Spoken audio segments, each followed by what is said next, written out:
நடந்துக்கிட்டு இருக்குது, நிறைய பேருக்கு தெரியறதில்ல.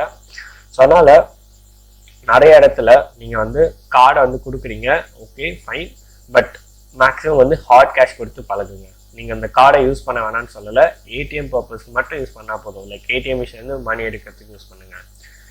ஓகே, இது வந்து நமக்கு ப்ரைவேட்டாக மட்டும்தான் நடக்குமா, ஏடிஎம்லாம் நடக்காதான்னு கேட்டிங்கன்னா அப்படிலாம் கிடையாது, ஏடிஎம்லேயும் நடக்கும். ஏடிஎம்ல எப்போவுமே ஏடிஎம்குள்ளே போன உடனே நீங்கள் ஃபஸ்ட் செக் பண்ண விஷயம் என்னன்னு பார்த்தீங்கன்னா, உங்களை சுற்றி எங்கே கேமரா இருக்குன்னு சொல்லிட்டு பாருங்கள். கண்டிப்பாக ஒரு 2-3 சிசிடிவி இருக்கும், அதை நான் சொல்லலை. சுற்றி ஒரு பக்கம் ஒரு செகண்ட் வியூ பண்ணி பாருங்கள். எப்போவுமே வந்து அந்த ஏடிஎம் ஹோல்டர் இருக்கும் இல்லையா, இந்த கார்டு போடுற ஹோல்டர், அந்த ஹோல்டரை பிடிச்சி லைக் வெளியே இழுத்து பாருங்கள், லைட்டாக இழுத்து பாருங்கள், லைக் ஷேக் பண்ணுங்கள். ஏதாவது உங்கள் கைக்கு வந்து ஏதாவது தெரியுதா, லைக் அது மேலே வந்து ஏதாவது ஸ்ட்ரிப் ரீடர் வச்சுருந்தாங்கன்னா உங்கள் கை கூடயே வரும், அதோட க்ளோன் காப்பி அப்படியே உங்கள் கை கூடயே வரும். ஓகேவா? ஸோ அதனால் ஃபஸ்ட்டு ஒரு 2 மினிட்ஸ் அதெல்லாம் செக் பண்ணுங்கள். அதெல்லாம் செக் பண்ணிட்டு அப்புறம் வந்து நீங்கள் எங்கே